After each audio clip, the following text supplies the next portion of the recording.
Allah itu sangat mudah loh. Harta yang banyak itu bisa hilang seketika oleh Allah. Ya. Atau sebaliknya, orang yang miskin pisan bisa Allah kayakan juga gitu. Allah sangat kayakan luar biasa, bisa.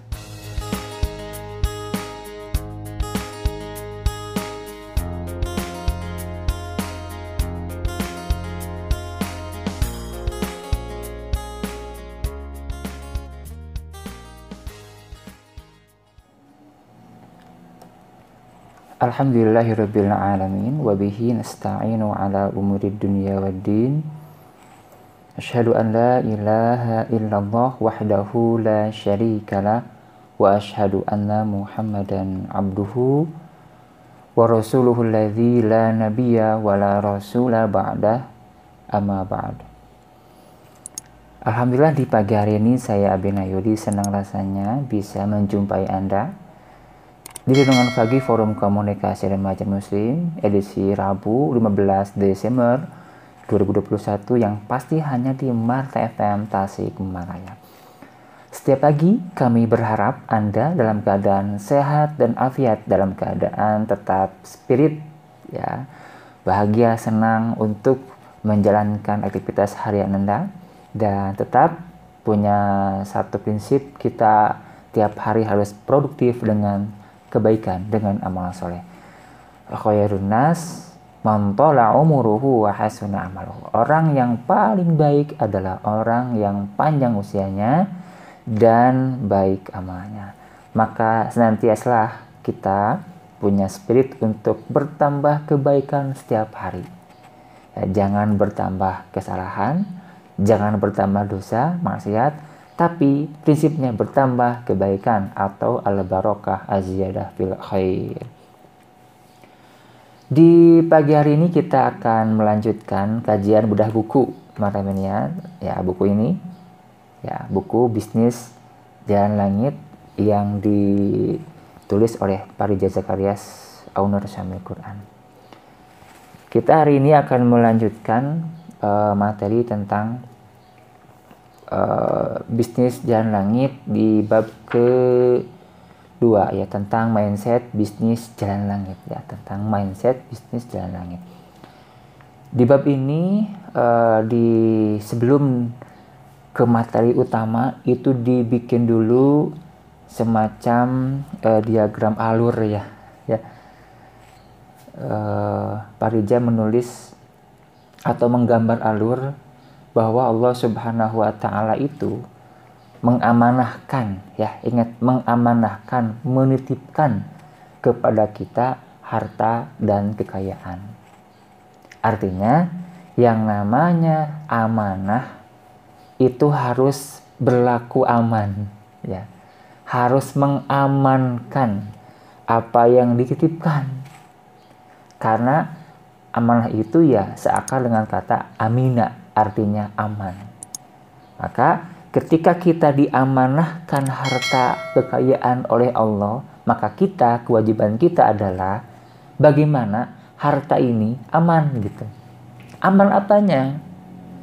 Aman eksistensinya gitu. Tidak merusak, tidak menghancurkan tatanan ekonomi, tidak menghancurkan sosial, tidak menghancurkan agama, bahkan gitu. Tidak menghancurkan hubungan kita dengan Allah Subhanahu wa Ta'ala. Hablum minallah. Karena kekayaan yang menghancurkan, merusak hubungan dengan Allah Subhanahu wa Ta'ala, itu berarti kita tidak amanah terhadap Allah atas harta yang Allah titipkan kepada kita. Nah, karena ini adalah amanah, titipan Allah Subhanahu wa Ta'ala, maka kita diberikan dua hal. Pertama larangan, kedua perintah gitu, baik yang tersirat ataupun yang tersurat. Ya. Pertama, ketika kita diamanahi harta kekayaan oleh Allah Subhanahu wa Ta'ala, pertama, dilarang melalaikan tugas sebagai hamba. Ini yang paling fundamental. Karena pada prinsipnya kita Allah ciptakan melalui mekanisme hubungan orang tua kita, gitu, pernikahan orang tua kita. Allah ciptakan kita itu tugasnya adalah untuk beribadah kepada Allah. Wa ma khalaqtul jinna wal insa illa liya'budun. Tidaklah kami menciptakan jin dan manusia kecuali untuk beribadah kepadaku. Ini tugas pokoknya. Maka ketika Allah berikan amanah harta, jangan melalaikan tugas pokok ini, beribadah. Beribadah kepada Allah Subhanahu wa taala sebagai hamba Allah Subhanahu wa taala. Nah, yang pertama, dilarang melalaikan tugas sebagai hamba. Yang kedua adalah dilarang bermegah-megahan. Ya, alhaakumut takatsur hatta zurtumul maqabir. Telah melalaikanmu bermegah-megahan. Telah melalaikanmu berbanyak-banyak harta untuk memperbagus penampilan gitu, untuk memperindah duniawi, sampai kalian masuk ke liang lahat. Nah, dilarang bermegah-megahan ini karena memang Islam tidak menghendaki yang namanya berlebihan, kemudian berboros-boros, dan makhilah, sombong. Kul washrab watasaddaq, kul washrab walbas watasaddaq fi ghairi sarafin wala makhilatin. Makanlah, minumlah, dan berpakaianlah dengan tidak berlebihan dan tidak sombong. Gitu ya. Allah menghendaki, Rasul menghendaki kita itu urusan dunia itu tidak berlebihan dan tidak sombong. Ya, secukupnya, ya, dan tidak menjadi media untuk kita berangkuh di hadapan manusia. Kemudian yang kedua, wala tadzir tabdziro, gitu ya. Jangan wala tubadzir tabdziro, kalau tidak salah ya. Janganlah kalian berboros-boros, gitu ya, menghambur-hamburkan harta. Innal mubadzirina kanu ikhwanasy syayatin. Sesungguhnya orang-orang yang memboroskan harta itu adalah saudara-saudaranya setan. Silakan kita evaluasi apa yang kita beli itu kira-kira masuknya kepada slot kebutuhan hidup, ataukah keinginan, ataukah pemborosan saja. Nah, untuk kebutuhan keinginan, oke, itu adalah sebuah hal yang wajar dan memang Islam pun tidak melarang itu. Tetapi ketika alokasi harta kita ini kepada hal yang dianggap boros, artinya adalah kebutuhan bukan, keinginan juga bukan, ya gitu. Hal yang dianggap boros, maka itu hati-hati. Itu adalah sesuatu yang Allah larang.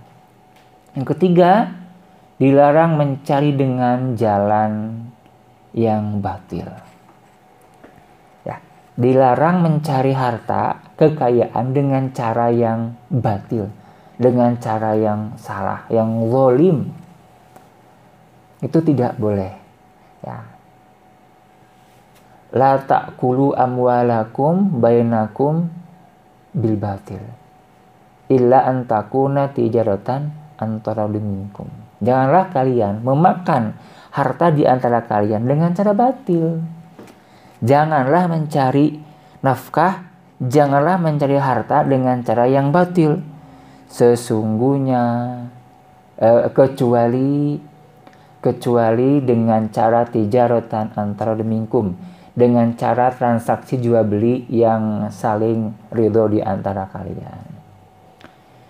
Itu kemudian yang keempat, dilarang boros, tadi sudah dibahas ya. Dilarang boros, tamak, dan kikir. Boros, rakus, kikir, itu adalah penyakit kebanyakan para pengusaha. Pengusaha yang tidak tersibuk oleh agama. Gitu ya. Kalau sudah kaya, itu bisa banyak orang yang kikir. Banyak orang yang hitung-hitungan. Banyak orang yang sayang untuk berbagi. Ya. Kalaupun berbagi dia hitung-hitungan gitu ya. hitung-hitungan. Padahal Allah Subhanahu wa taala memerintahkan infak itu diantaranya adalah untuk para pengusaha gitu, untuk orang-orang yang punya kekayaan. Itu infak. Walaupun pada ayat yang lain Allah pun perintahkan infak bagi orang-orang yang miskin. Orang miskin pun Allah perintahkan infak. Orang kaya emaknya tuh infak, begitu ya. Gitu. Al-bakhilu aduwwullah. Yang kikir itu musuh Allah. Maka hati-hati ketika ada orang yang kikir dengan hartanya yang dia usahakan, layaknya si Korun, nah, itu musuh Allah. Lihat Korun, ya. Karena dimusuhi Allah, ya Allah akan perangi dia. Akibat apa? Akibat diantaranya adalah kekikirannya si Korun itu. Allah musuhi dan pada akhirnya Allah tenggelamkan dirinya dan hartanya di atas bumi, ya, di bumi bukan di laut tenggelamkannya, jadi dikubur oleh Allah Subhanahu wa taala, dialihkan tanah bagian bawah ke atas, atas ke bawah. Kemudian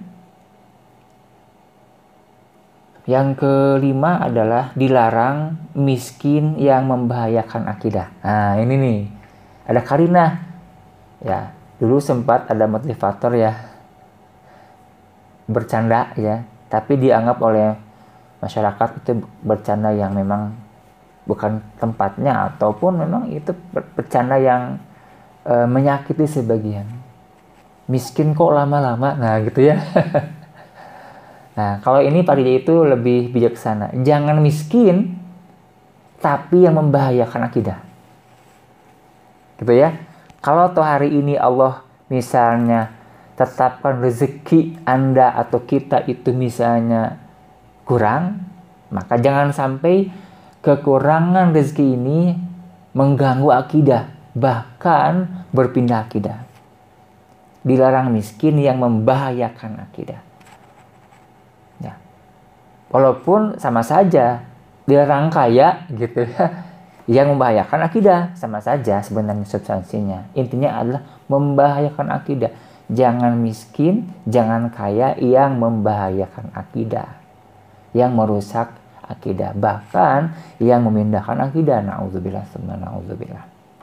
Itu larangannya, ya.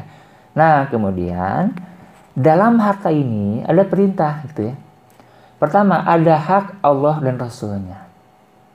Maka Anda harus berzakat, harus berinfak. Ya, zakat, infak, sedekah, Anda wakaf. Jangan menunggu momentum gitu, tapi cari momentum Anda untuk berinfak. Kalau zakat, pastilah ya Anda pengusaha harus berzakat. Kalau Anda tidak berzakat, nah, pertama harta nggak berkah, kedua ya harta itu tidak akan berkembang, tak akan berkembang. Ya. Karena zakat itu artinya adalah an-numu, berkembang. Artinya zakat itu akan mengembangkan kebahagiaan, ya, mengembangkan kesenangan, bahkan bisa saja mengembangkan harta itu sendiri.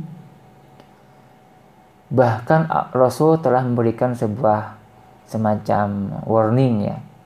Ketika Allah menurunkan hujan, padahal di sana banyak pengusaha yang tidak berzakat, kata Rasulullah, Allah ini ngasih hujan bukan untuk ente gitu ya. Allah ini ngasih hujan bukan untuk manusia, untuk binatang. Kenapa? Karena manusianya nggak bayar zakat, nggak pernah berzakat. Nah, artinya ketika Allah berikan rezeki, hujan atau apapun yang lain, padahal orang itu nggak berzakat, itu bukan untuk orang itu gitu, tapi itu untuk binatang, kata Rasul begitu.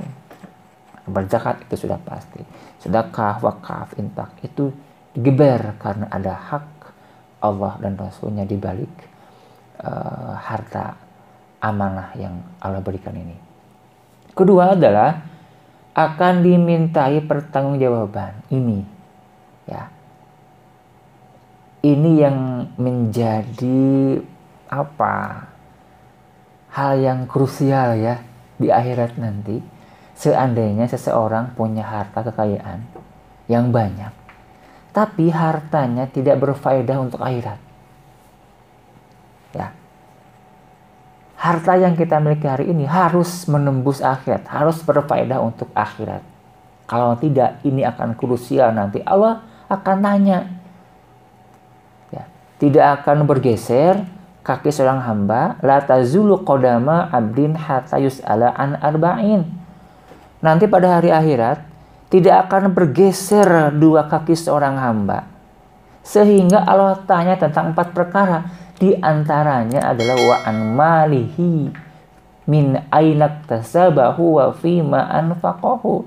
Ditanya tentang hartanya, dari mana dia mendapatkan dan kemana dia salurkan. Allah akan tanya. Gitu.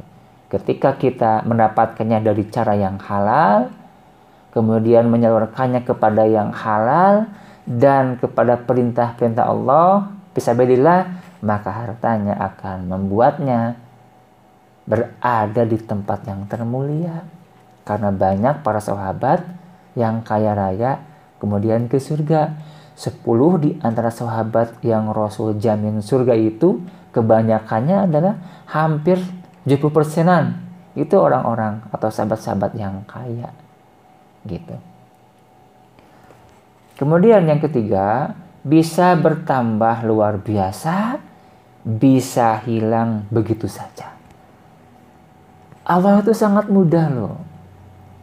Harta yang banyak itu bisa hilang seketika oleh Allah. Ya. Atau sebaliknya, orang yang miskin pisan bisa Allah kayakan juga gitu. Allah sangat kayakan luar biasa, bisa. Tempo hari kan kita mendengar ya ada musibah banjir ya. Itu lihat rumah-rumah yang kokoh itu, rumah-rumah yang besar itu dengan banjir rusak, bahkan ada yang sampai rata dengan tanah. Seketika Allah hancurkan, bisa Allah itu. Wa idza qada amran fa innama yaqulu lahu kun fayakun. Jika Allah hendak menetapkan sebuah perkara, Allah tinggal mengatakan kun fayakun, jadilah, maka jadi. Hati-hati ya, hati-hati. Yang keempat, bukan ukuran atau posisi kemuliaan seseorang. Betul, harta itu bukan ukuran atau posisi kemuliaan. Semakin kaya semakin mulia? Belum tentu. Semakin miskin semakin hina? Belum tentu. Yang menetapkan mulia atau tidaknya orang itu bukan kekayaan atau kemiskinannya. Bukan jabatannya. Gitu ya. Bukan bisnisnya, bukan koleganya, bukan. Yang menjadi patokan standar posisi orang mulia itu ya, Quran menjelaskan, inna akramakum indallahi atqakum. Sesungguhnya yang paling mulia di antara kalian adalah yang paling bertakwa. Bagaimana seandainya pengusaha dapat hasil luar biasa, dia kaya raya, kemudian dia bertakwa. Luar biasa kan? Kekayaannya membuat dia jadi orang bertakwa. Nah, sementara dalam Quran, orang bertakwa itu oleh Allah disediakan surga. U'iddat lil muttaqin. Wasari'u ila magfiratin min rabbikum wa jannatin ardhas samawati wal ard u'iddat lil muttaqin. Bersegeralah kalian terhadap ampunan Allah dan surga Allah yang luasnya seluas langit dan bumi, yang Allah sediakan bagi orang-orang bertakwa. Gitu. Maka jadilah kita pengusaha ya, kaya raya, kemudian bertakwa pada Allah Subhanahu wa taala. Karena kemuliaan itu standarnya pada ketakwaan. Yang kelima adalah harta itu fitnah, ujian. Untuk siapa? Untuk kita agar kita menempuh jalan surga. Gitu ya. Jadi harta itu ujian agar kita menempuh jalan surga. Kalau kita gagal ujian harta, maka kita naudzubillah ya gitu. Kalau seseorang gagal dengan ujian harta, maka dia bisa saja gitu ke neraka, naudzubillah, naudzubillah. Tapi kalau lulus ujian harta, dia akan mempermudah ke surga. Hartanya akan mempermudah dia ke surga. Inna likulli ummatin fitnah wa fitnatu ummati almal. Sesungguhnya setiap umat itu ada fitnahnya, ada ujiannya, ada godaannya. Wa fitnatu ummati almal, dan fitnah ujian umatku adalah harta. Banyak umat Nabi yang tergoda harta, kemudian dia lupa agama, lupa akhirat. Namun juga tidak sedikit ya umat Nabi yang kemudian semakin meningkatkan syukurnya pada Allah, semakin taat pada Allah karena harta yang dia dapatkan. Gitu ya. Ini dari diagram alur yang dibikin oleh Pak Reza. Nah, sekarang kita masuk ke poin bahwa pertama, jangan pernah meragukan Quran. Ya. Jangan pernah meragukan eksistensi Quran. Quran itu adalah kalamullah ya. Seolah-olah saat kita membaca Quran, kita sedang bercakap-cakap dengan Allah. Nah, sekaligus ini adalah sebagai representasi kehendak Allah. Al-Quran menjawab segenap persoalan manusia. Sekali lagi, ini kata kunci ya. Al-Quran menjawab segenap persoalan manusia. Quran sebagai petunjuk, pedoman untuk kita. Hudal linnasi wa bayyinatim minal huda wal furqan. Quran itu hudal linnasi, petunjuk, ya, panduan, bimbingan bagi manusia, dan penjelasan, ya, penjelasan dari petunjuk serta sebagai diferensiasi atau pembeda gitu. Maka ini sifatnya umum. Petunjuk bagi apa? Petunjuk bagi kehidupan kita seluruhnya, termasuk petunjuk bagi para pembisnis, pengusaha. Itu maknanya. Ya. Karena itu jangan pernah ragu. Dalam ayat kedua Al-Baqarah pun kan dijelaskan alif lam mim dzalikal kitabul la raiba fi hudal lil muttaqin. Inilah kitab yang tidak ada keraguan di dalamnya, petunjuk bagi orang-orang yang bertakwa. Ini ada sebuah syair ya yang disampaikan oleh seorang penyair asal Jerman ya, namanya Goethe. Apakah Al-Quran itu abadi? Kata beliau.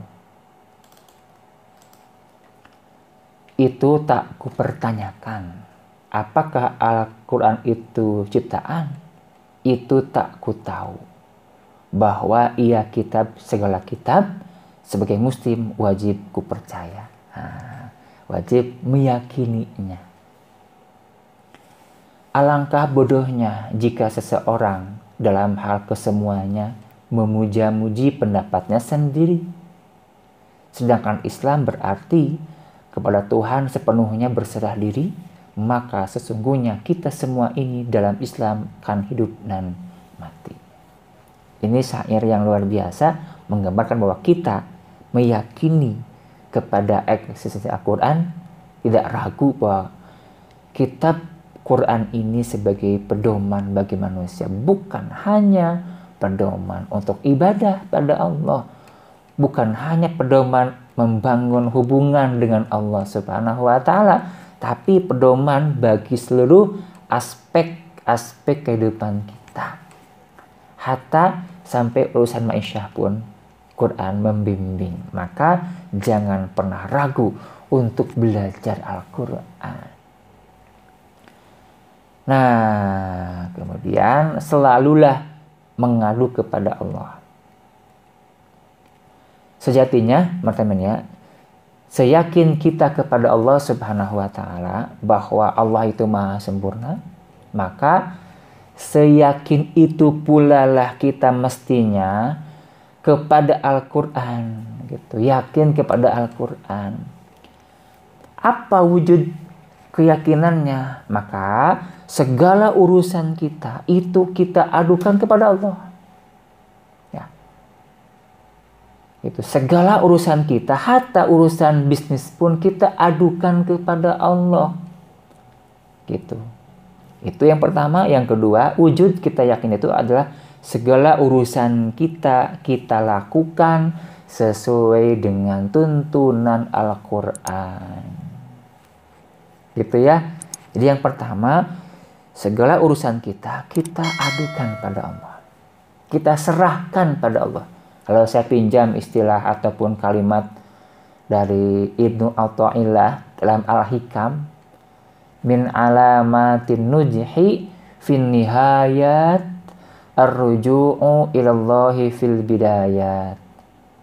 Di antara alamat sukses berhasil di akhir perjuangan, di akhir usaha, adalah kembali kepada Allah di awal perjuangan, kembali kepada Allah di awal usaha. Itu kata Ibnu Athaillah sebagai alamat sukses seseorang. Maka kita hari ini sebelum kita memulai, sebelum kita melangkah, kembali dulu pada Allah. Maksudnya adalah kita tawakalkan dulu kepada Allah gitu. Serahkan dulu kepada Allah Subhanahu wa taala, adukan dulu, ya Allah, saya akan memulai usaha. Mohon bimbingannya agar tetap dalam kebenaran. Mohon bimbingannya agar terjauh dari kesalahan, kemaksiatan. Dan mohon kabulkan harapan-harapan kami. Begitu. Nah, ini pun sesuai dengan Quran kan. Fa iza azamta fatawakkal 'alallah. Jika kamu sudah berazam, bertekad bulat, sudah punya keberanian memulai, karena berani memulai itu adalah ciri khas pengusaha gitu ya. Ciri khas entrepreneur itu adalah berani memulai, di depan berani menghadapi risiko atau tantangan. Undertaking risk itu adalah ciri dari pengusaha, ya, ciri entrepreneur gitu. Lapor kepada Allah Subhanahu wa taala. Karena Allah kemudian yang menetapkan urusan kita seperti itu. Jadi ini yang harus kita lakukan setelah kita meyakini Quran itu adalah sebuah kitab yang tidak ada keraguan, maka konsekuensinya kita kemudian mengadu pada Allah Subhanahu wa taala dan menjalankan urusan kita sesuai dengan tuntunan Al-Qur'an. Kemudian yang selanjutnya adalah tempuh kesuksesan jalan langit. Kalau saya bagi dua gitu ya, ada dua jalan rezeki orang. Pertama, ada rezeki dengan jalan keahlian, kecakapan. Ya. Jalan ini siapapun orangnya, Allah tidak pandang apakah dia beriman atau kafir. Allah tak pandang apakah dia itu taat atau maksiat. Allah tak pandang dia ahli sholat atau jarang sholat, bahkan gak pernah sholat. Allah tak pandang dia siapa-siapanya, beragama ataupun ateis. Pokoknya setiap orang yang punya keahlian, Allah berikan kesempatan untuk mendapatkan rezeki. Karena rezeki Allah itu bukan hanya untuk kita orang beriman. Untuk semua makhluk Allah berikan. Ya. Wa ma min dabbatin fil ardi illa 'alallahi rizquha. Tidaklah binatang yang merayap di atas bumi kecuali Allah menjamin rezekinya. Binatang saja yang tak Allah berikan tugas untuk beribadah, yang tak Allah berikan amanah sebagai khalifah, dikasih rezeki. Manusia kita aja dikasih rezeki, gitu ya. dijamin rezekinya oleh Allah Subhanahu wa taala. Itu sehingga pada faktanya banyak orang-orang yang berakidah di luar Islam, banyak orang-orang non-muslim, orang-orang kafir yang kemudian kaya raya. Bahkan hari ini yang mendominasi itu siapa? Orang-orang non-muslim. Ya. Apakah Allah adil? Nah, Allah berikan kesempatan bagi siapapun yang punya keahlian, Allah kasih rezeki. Prinsipnya, semakin tinggi keahlian, maka semakin lebih nanti rezekinya. Kalau kita ingin mendapatkan rezeki yang meningkat, tingkatkan keahlian, itu rasionalnya, gitu ya. Silakan Anda renungkan saja. Jualan singkong, langsung singkongnya Rp5.000 per kilonya, gitu ya. Jualan singkong, misalnya kemudian Anda konversi menjadi sebuah keripik, walaupun hanya labelnya plastik bening, walaupun bungkusnya plastik bening, labelnya fotokopian gitu. Kalau sekilonya misalnya 10 bungkus, per bungkusnya Rp5.000, ada perubahan, omsetnya Rp50.000 kan. Gitu. Jual singkong Rp5.000, ngejual keripik Rp50.000 1 kilo. Ada perubahan nilai, kenapa? Ada keahlian di sana. Semakin ahli, ya semakin meningkat keahliannya, maka rasionalnya, pendapatannya, rezekinya akan semakin juga meningkat, begitu.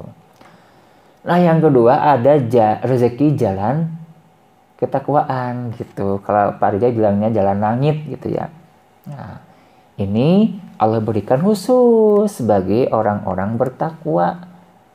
Wa may yattaqillaha yaj'al lahu makhrajan wa yarzuqhu min haitsu la yahtasib. Siapa orang yang bertakwa kepada Allah, maka Allah akan berikan baginya jalan keluar untuk setiap masalahnya. Dan Allah akan karuniakan rezeki dari arah yang tak disangka-sangka. Ini maknanya. Ini khusus hanya Allah berikan bagi orang-orang yang bertakwa. Nah, pertanyaannya, ketika ada dua jalan ini, maka kita pilih yang mana? Pilih kedua-duanya tuh. Ya. Tempuh jalan rezeki dengan keahlian kita, dengan usaha, dengan bekerja, berpikir dengan sehebat-hebatnya pikiran, inovatif, kreatif, ya. Kerahkan SDM yang berkualitas, seluruh upaya kita kerahkan ya secara maksimal, karena ini adalah kesempatan yang Allah berikan kepada kita, ya begitu. Kemudian kita pun mengoptimalkan jalan ketakwaan, sehingga pada akhirnya ketika berhasil, sukses, Allah pun ridho, Rasul pun ridho pada kita kelak di akhirat. Itu maknanya ya. Seperti itu. Kita dapat di dunia hasanah, juga fil akhirati hasanah. Itu kalau kita menggunakan dua-duanya dalam proses usaha kita. Nah, kemudian yang tidak kalah pentingnya adalah tetapkan niat kita ya, karena Allah Subhanahu wa taala. Ketika kita membangun usaha, maka tetapkan usaha kita ini adalah pertama karena kita Allah perintah. Kenapa kita berusaha? Karena Allah perintahkan. Langsung dalam Quran kan SK-nya atau perintahnya. Banyak ayat-ayat yang memerintahkan kepada kita untuk membangun usaha. Baik ayat yang langsung ya, yang langsung tersirat ya, eksplisit, atau ayat-ayat yang implisit. Ya, wa idza qudiyatus sholatu fantashiru fil ardi wabtagu min fadlillahi wadhkurullaha katsiran la'allakum tuflihun. Ini jelas, eksplisit. Jika sudah ditunaikan sholat Jumat, kata Allah, maka bertebaranlah kalian gitu. Ya. dan carilah ya karunia Allah, kemudian berzikirlah pada Allah dengan zikir yang banyak agar kalian mendapatkan keuntungan. Gitu, la'allakum tuflihun, agar kalian sukses. Ya. Allah perintahkan ekspansi, meluas, bertebaranlah. Berarti meluaskan usaha kita, luaskan jaringan kita, luaskan akses kita, ya, luaskan pasar kita. Itu, ya, jelaskan suratnya surat Al-Jumu'ah itu terkait dengan ibadah sholat Jumat yang dikaitkan dengan usaha, dengan tijarah. Kemudian juga ada yang tadi ayat yang saya bahas di awal ya, la ta'kulu amwalakum bainakum bil batil illa an takuna tijaratan an taradim minkum. Jangan memakan harta di antara kalian dengan cara yang batil kecuali dengan cara tijarah, ya, jual beli, perdagangan yang saling ridho di antara kalian. Bahkan ada lagi kisah Nabi Syuaib yang punya 2 anak perempuan, gitu ya, bertemu dengan Nabi Musa alaihissalam kan. Qalat ihdahuma ya abatistajirhu, gitu ya. Inna khairu man istajarta al-qawiyul amin, gitu ya. Wahai, salah seorang di antara putri Nabi Syuaib berkata, wahai Bapak, bagaimana kalau Bapak jadikan beliau Musa itu karyawan kita, gitu. Karena sesungguhnya sebaik-baik karyawan itu adalah yang kuat dan yang amanah. Ini, ayat ini secara eksplisit dan implisit ya, gitu sekaligus. Itu membahas tentang apa? Tentang proses hire orang. Tentang proses meng-hire SDM. Yang bagaimana al-qawiyul amin, SDM yang punya kapasitas, punya kecakapan, keahlian, dan SDM yang amanah. Ini ayat secara tekstual membahas itu, ya, membahas tentang proses membangun usaha. Jadi perintahnya Allah langsung tuh. Ya, karena itu saat kita bangun usaha, niatkan ini adalah sebagai wujud kita taat pada perintah Allah, baik yang eksplisit ataupun yang implisit, seperti kisah Nabi Syuaib atau putri Nabi Syuaib tersebut dengan Nabi Musa alaihissalam. Dan masih banyak ayat yang lain. Bahkan kalau kita ingin tegaskan, di balik ayat-ayat perintah tentang zakat, di balik ayat-ayat tentang infak fi sabilillah, di balik ayat-ayat tentang haji, itu secara implisit di sana ada perintah membangun usaha. Karena kita berzakat, mau zakat bagaimana kalau tidak punya sumber zakatnya? Dan satu di antara sumber zakat itu adalah usaha. Gitu ya. Orang yang berusaha, bertijarah, wajib zakat. Kan begitu katanya ini. Di balik perintah haji, ya ada perintah untuk membangun usaha. Karena kita bisa berhaji itu kalau kita punya, diantaranya adalah punya biaya, dan itu dihasilkan dari usaha. Sekalipun ada orang yang bisa berhaji walaupun tidak punya usaha, gitu ya, ada, gitu. Cuman kita upayakan dengan kemandirian kita, begitu makanya. Jadi itu.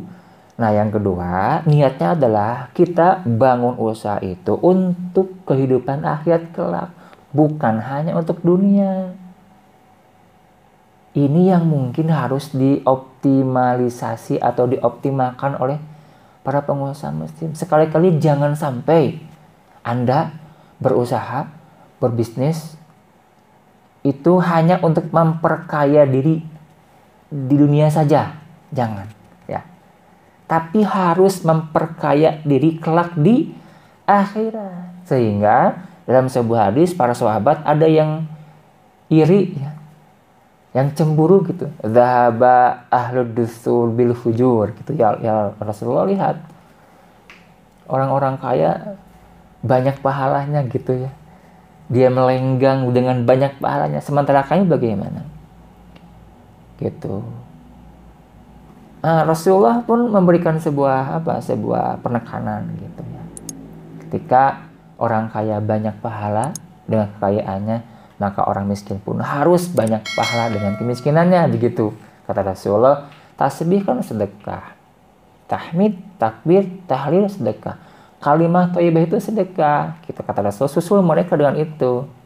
Tapi Rasulullah ketika kami tasbih, tahmid, takbir, tahlil, zikir, mereka pun sama zikir gitu. Tapi ketika mereka bersedekah, berinfak, kami nggak bisa. Nah, kata Rasul, itu adalah keutamaan yang Allah berikan kepada mereka. Begitu ya. Jadi niatkan membangun kekayaan di akhirat gitu. Artinya jadikan usaha ini adalah jembatan agar kita mendapatkan surga Allah Subhanahu wa taala. Jangan tanggung-tanggung, surganya harus yang kelas VIP, bahkan VVIP gitu matamania ya, seperti itu ya. Jadi jangan juga lupa kepada niat kita. Niatnya harus karena Allah. Karena Allah, maka harus benar caranya. Gitu ya, harus benar prosesnya, mekanismenya. Yang terakhir adalah tiru pola jalan langit. Artinya para sahabat sudah mempraktekannya bagaimana bisnis jalan langit gitu. Bukan hanya terkait dengan teknis ya, membangun produksi, kemudian membangun brand, meluaskan pasar, kemudian membangun kreativitas, kemudian inovasi. Itu hal-hal yang biasa yang harus ditingkatkan oleh para pengusaha, pembisnis atau entrepreneur. Ada pola jalan langit yang harus kita lihat. Para sahabat yang dijamin surga, yang kaya raya itu adalah para sahabat yang tidak sayang untuk membelanjakan hartanya fisabilillah. Cek ya, para sahabat Abu Bakar itu hampir semuanya diinfakkan pada Rasulullah. Kata Rasulullah, Abu Bakar, engkau bagaimana dan keluargamu? Kata beliau, aku meninggalkan Allah dan Rasulnya untuk keluargaku. Keren kan, tauhid ini. Utsman, Umar hampir setengahnya infak. Ya, kemudian juga Abdurrahman bin Auf juga sama, lihat ratusan unta, ya ribuan kuda dia sedekahkan. Ribuan dinar disedekahkan. Untuk siapa? Untuk Allah dan Rasulnya. Ini pola ya. Pola jalan langit yang harus kita lakukan. Yang paling penting adalah secara global itu intan surullaha yansurukum. Ini yang prinsip yang harus kita pegang. Intan surullaha yansurukum. Jika kalian menolong Allah, maka Allah akan menolong kalian. Ini. Ketika kita menolong Allah, ya, menjalankan syariatnya, ya, mengembangkan agama, ya, kemudian membantu proses dakwah, gitu ya. Semua kepentingan agama kita tolong, gitu. Maka buahnya adalah kita akan mendapatkan pertolongan Allah. Yang kedua, Allah Subhanahu wa taala hakikatnya tidak membutuhkan, ya, dan tidak akan pernah membutuhkan pertolongan kita. Itu hakikatnya. Gitu. Termasuk untuk memenangkan Islam, Allah pun gak butuh kita. Hanya ini sebagai upaya kita. Ketika kita dengan inisiatif yang luar biasa menolong agama Allah, maka Allah pun menolong kita. Maka bisnis, usaha, kekayaan, harta yang kita miliki, jadikan media untuk tansurullah, untuk menolong agama Allah, menolong Allah Subhanahu wa taala. Pasangan itu, ini adalah bisnis jalan langit. ya, bikin jalur dakwah yang dimudahkan, ya, bikin media-media untuk eksistensi dan peluasan agama Allah. Ini termasuk bentuk menolong Allah. Ini adalah pola jalan langit, ya, yang dipraktekkan oleh para sahabat. Maka disinilah kita kemudian meniru role model yang sudah ada. Karena di antara tips belajar itu adalah tiru, ya, role model yang sudah dulu ada dan sukses, terbukti, gitu ya. Cari mentor gitu, baik mentor yang sekarang ada atau mentor yang sudah tiada, pelajari bagaimana dia membangun. Pola itu bisa kita aplikasikan. Oke lah, rezeki sudah Allah kapling-kapling. Rezeki polanya bisa beda, tapi usaha polanya sama, bisa sama dan bisa diaplikasikan. Demikian yang dapat saya sampaikan. Alhamdulillah sudah selesai di bab ini. Insya Allah minggu depan kita lanjutkan ke bab yang selanjutnya tentang sukses, hak setiap manusia. Setiap orang berhak untuk sukses. Untuk sementara demikian yang dapat kami sampaikan. Rabbana afrik alaina sabra wa tsabbit aqdamana wansurna 'alal qaumil kafirin. Rabbana atina fid dunya hasanah wa fil akhirati hasanah wa qina adzabannar.